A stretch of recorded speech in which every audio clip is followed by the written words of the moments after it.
माय YouTube family, मी बनवत आहे साबुदाण्याची खीर. एवढी नाही करणार, कमी करणार आहे.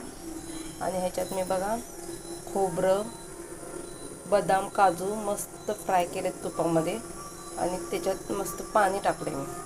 आता त्याच्यात फक्त साखर किंवा गूळ टाकणार आणि थोडी इलायची पावडर टाकलेली मी.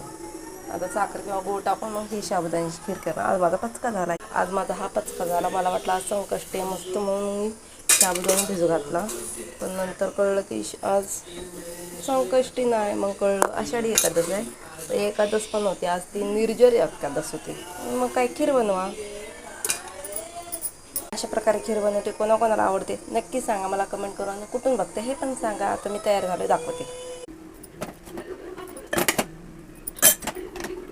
तुम्ही दुधात बनवा, माझ्या दूध पण नाही, मी दुधात नाही बनवून मी ह्याच्यात बनवते. मस्त पुरी बनवणार आणि मला तुम्हाला खिचडी दाखवते. मस्त अशा पुरी करणार आहे. तेल इथं आहे. मस्त पुरी आणि खीर खाणार मी. मस्त राहा, मला सबस्क्राईब करा.